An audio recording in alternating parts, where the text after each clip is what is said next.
Yes, I'm not Ian. There's been a small schedule change.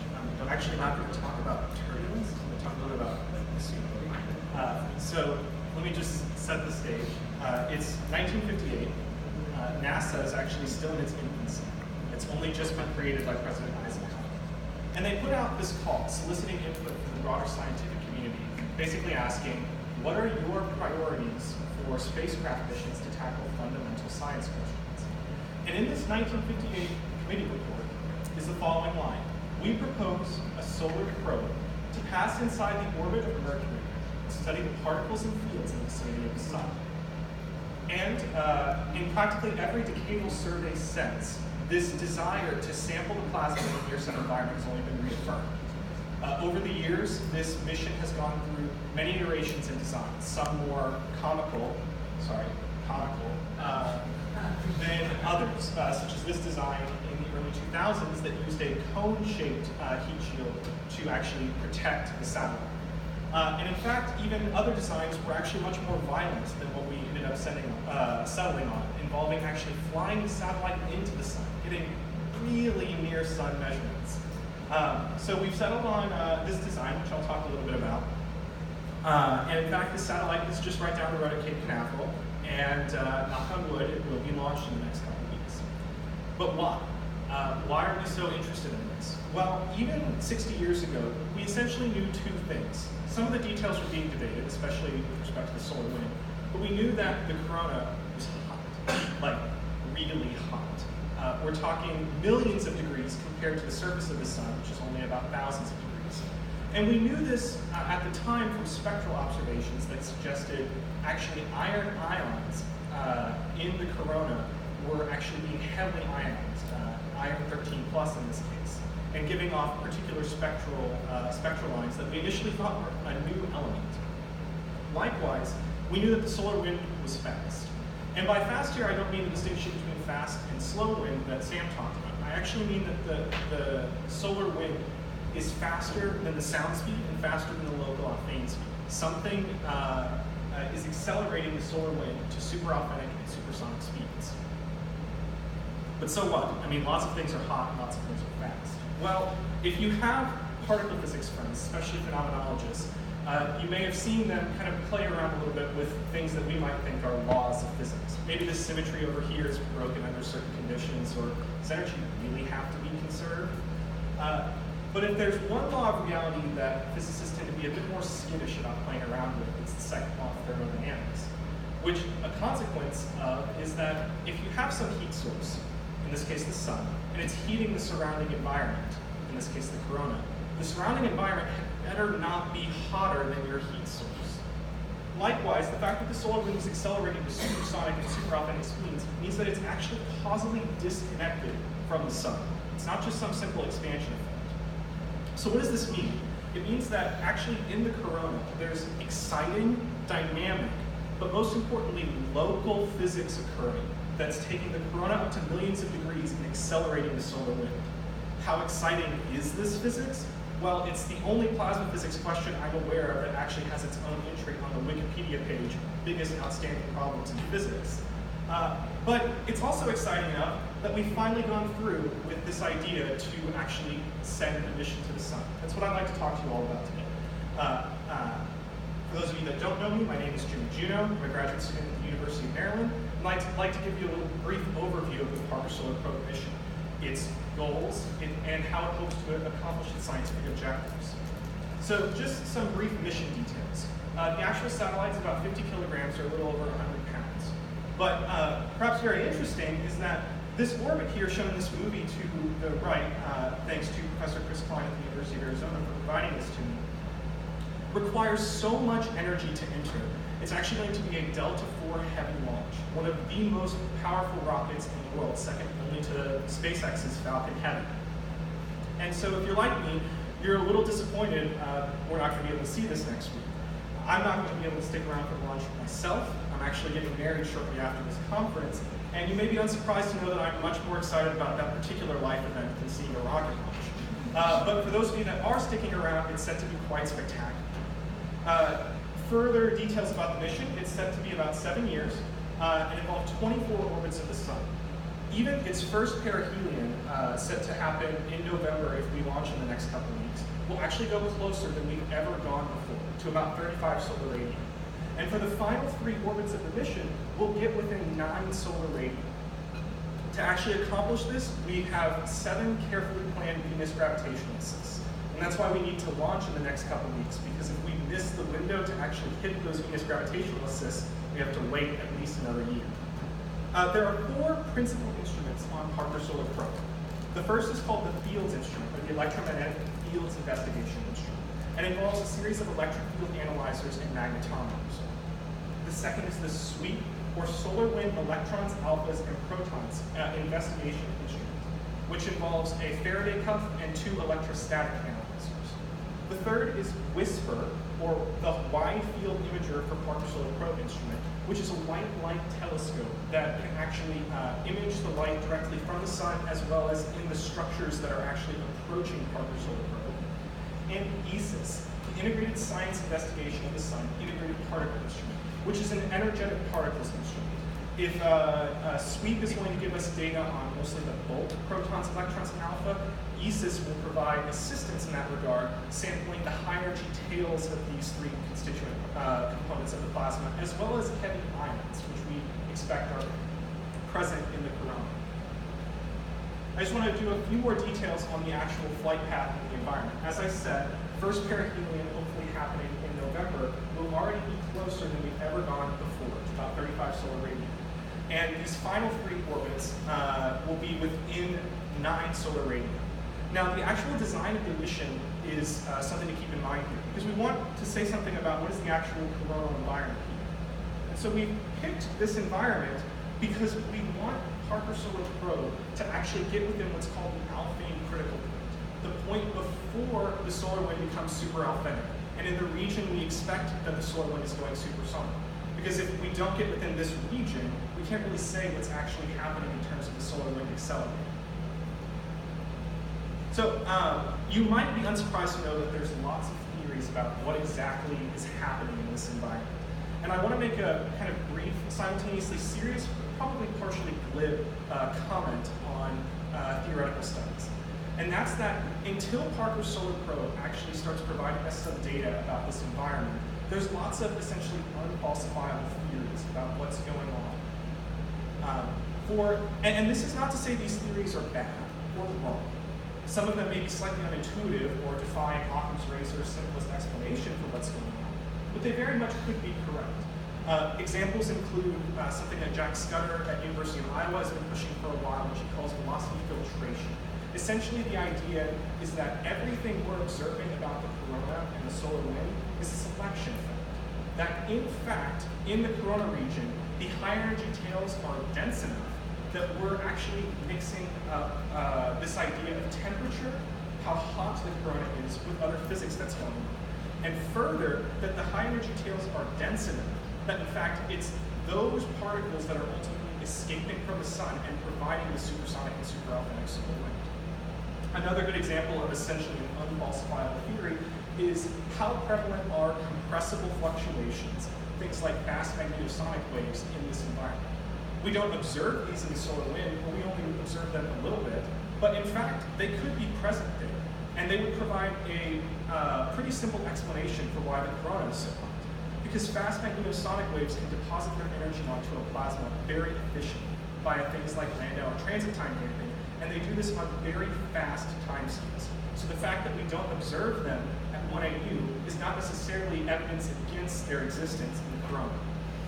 Do I personally think either of these 2 theories is correct? No. I find it very unlikely that the coronal environment is this 100% unique plasma, unlike anything we've ever seen anywhere else in the heliosphere.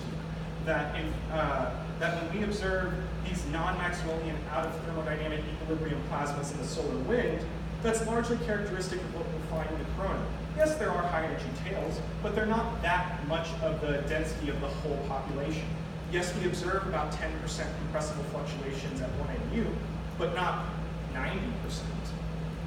So let's dive into where the actual action is, where people have very vigorous debates about what's going on in this environment.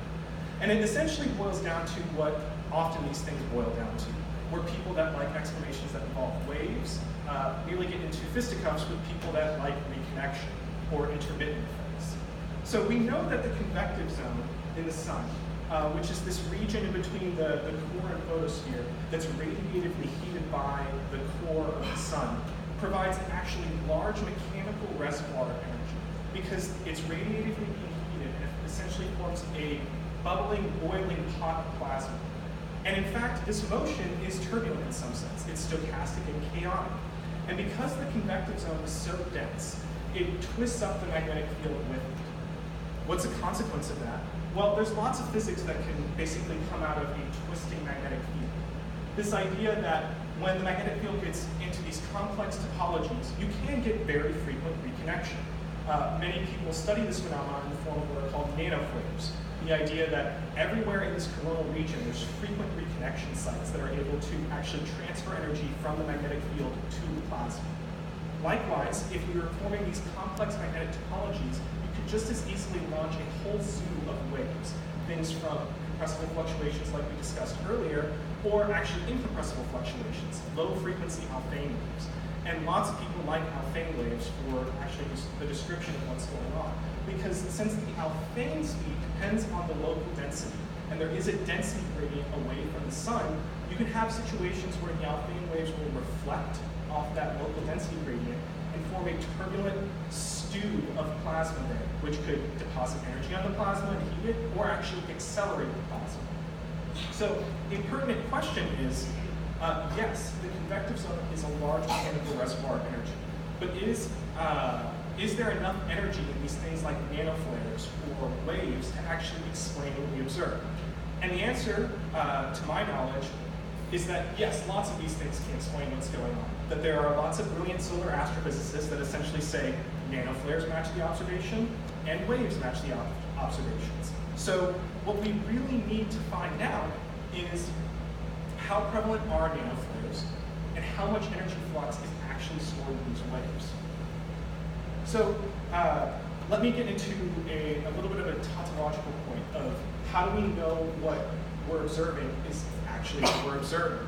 And the reason I bring this up is because it's a known issue throughout solar wind observations that with all of these different satellites here, things like cluster or ACE or wind, that for years when we've been doing data analysis, we've had to be careful to make sure that we're actually in the free solar wind, that we're actually observing solar wind plasma. Because there's been essentially vigorous accusations that against people's data quality saying, oh, that's not the solar wind you're looking at. That's ion 4 shock polluted solar wind, and therefore it's not applicable to these claims that you make. So if there's one thing I want you to take away most from Parker Solar Probe, is a particularly cool thing about its mission design. Something called fast radial sequence, which you may hear a lot about this week. The idea is that due to how fast Parker Solar Probe will be traveling in certain regions of the sun, basically towards perihelion and away from perihelion, once it gets inside 35 solar radii, Parker Solar Probe will actually be in quasi-co-rotation with the sun. What does that mean? Well, it means over a radial extent that Parker Solar Probe will actually stay roughly in the same longitudinal sector as the sun.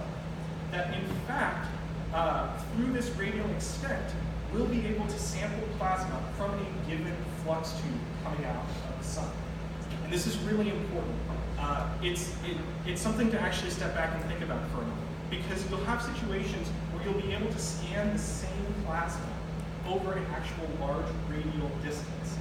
And then you can start to actually answer questions about what specific fluctuations are there. Because using things like the remote observations that are actually on Parker Solar Probe, in this case WISPR, combined with its in situ measurements, as well as a companion mission that's being launched by the European Space Agency, Solar Orbiter, which will also provide remote observations, we'll hopefully be able to precisely answer the following questions.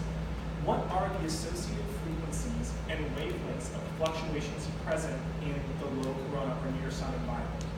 More specifically, you can answer questions about eigenfunction relations in this environment, things like the compressibility of the magnetic field or the polarization of the fluctuation, because what you really want to know is what wave modes are actually present. Are they low frequency Alfvén waves, or are they higher frequency compressible fluctuations? Likewise, we want to get a good idea of what the actual spectra of certain quantities look like. In this case, magnetic field fluctuations. Because for years, we've been really excited about basically how much the magnetic field spectra seems to not depend on where you are in the solar wind, up to essentially where the power laws start. And essentially, what this means is that throughout the heliosphere, from 5 AU all the way to 0.3 AU, the solar wind is turbulent, and it's mostly turbulent with Alfvénic fluctuations. And so we are very fond of explanations in the solar wind of Alfvénic fluctuations describing why the solar wind is heated. And then finally, once you're in this environment and you're looking at impulsive events and comparing things like the relative heating of various plasma constituent particles, electrons and protons, you can start to characterize how prevalent are things like reconnection sites, are things like nanoflares, and do they explain essentially the actual radio signatures we observe for the actual heating in the corona. But of course, there's no free lunch, so it's worth mentioning why this is kind of hard. You're not going to just take the data and immediately know, oh, yes, this is the answer. In the solar wind, a fact called the Taylor's hypothesis is often invoked to actually characterize fluctuations. In this case, because the solar wind is supersonic and super Alfvénic, when the solar wind ejects past your spacecraft, you can assume that the turbulent fluctuation is frozen into that flow. And so whatever frequency you measure with your spacecraft, you can immediately transform into a wavelength via this relation. Omega is approximately equal to k dotted into the solar wind speed. But we want to get into an environment where the solar wind's not super Alfvénic. So how do we characterize these fluctuations? Well, as far as people are aware, there actually does seem to be extensions to Taylor's hypothesis that at least apply to incompressible fluctuations, to Alfvénic fluctuations, even in these environments. And if compressible fluctations are present, they may steep into shocks and be able to be characterized as impulsive events. So maybe we're okay. I want to take a little bit of time to dive into the instruments a little bit. If you brilliant physicists ever appear on Jeopardy, here's a little bit of trivia for you. I didn't know this. The wake side of the satellite is the side of the satellite that's facing away from the direction of the satellite's motion, and the ram side is the side that's facing towards the direction of the satellite's motion. But let me just point out a few things here. Here's the actual thermal protection system. This heat shield that always needs to be facing towards the sun so that we don't fry our billion-dollar instrument. There are the three parts of the sweep set. Here's the Faraday Cup, and then here's one of the electrostatic analyzers and the other electrostatic analyzer. You have things like the field's magnetometers out here, and the actual antennas, the electric field analyzers. And you may notice that actually ISIS is called ISIS here. When Parker Solar Probe was first proposed and designed this way, this was a good name. This had to be quickly changed due to current events. The final thing I want to leave you with is basically an impetus to find the instrumentalist in your life and write them a calligraphic thank you note, or buy them dinner, or give them a high five, because they really basically save our bacon in some respects. And I want to talk about this in basically a challenge that you, if you're a theorist like me, you may not even be aware of exists. And that's these ideas that when you have your satellite and sunlight is actually hitting it, holy cow, the photoelectric effect makes things a little hard. And so there are all these issues that, in fact, satellites deal with in a variety of ways. The spacecraft actually charges itself, and you can basically, you have to do a number of things to actually bring the satellite into a single equipotential, or apply a bias so that you can actually measure electric fields with your sensors. Because in fact, Parker Solar Probe is a unique fact.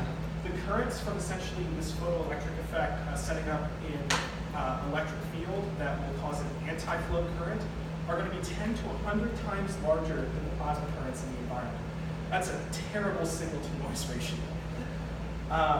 And other things like plasma wave formation, where because the electrons stream faster than the ions, because the electron thermal velocity is much larger than the ion thermal velocity, you can get these ion cavities that are essentially entire regions of negative electric potential. And so that's why you have these sorts of designs where the magnetometers here are actually far away from the electric field analyzers, and that the electric field analyzers are actually put far away from the satellite so that they can actually hopefully take clean data. So thank you for your attention, and I'll happily try to answer questions to the best of my knowledge. I'll probably do a bit better if they're theoretical questions.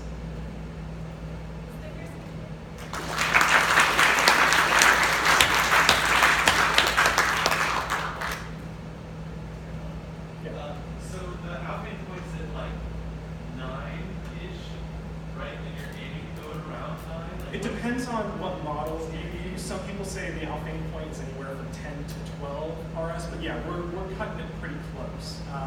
There's a lot of very smart people that have assured me we are definitely going to get inside the alpha point. So I trust them. I guess that's what I wanted to know, is if there was uncertainty, is how we going to There could be some uncertainty. One hopes that the fact that we're getting inside non-solar radii is enough to really push us into that region before the solar windows. Are you defining coronal heating as just the corona being hotter than the surface? My understanding is that the coronal heating, the problem is that within the corona, as you go farther for a while, it gets even hotter. So I would expect the corona to be hotter than the surface itself, just like the steam would be hotter than the surface of the water. I thought it was more like a distance thing that heat within the corona is getting hotter, not just like No, that's also a component of it. That you go from the surface of the sun that's thousands of degrees, and it only gets hotter as you rise in heliocentric distance up to like tens of solar radii. So I mean, you get up to tens of thousands and hundreds of thousands of degrees coming, but then you also see we think we see regions of tens of millions of degrees coming, and it's my intuition that this really is very counterintuitive. Yeah, I think the main thing there is it's like with the steam might be slightly hotter, but it's not going to be 1,000 times hotter. It's extreme. It's way extreme. What happens after 2024? We will reassess the mission for perhaps additional longevity.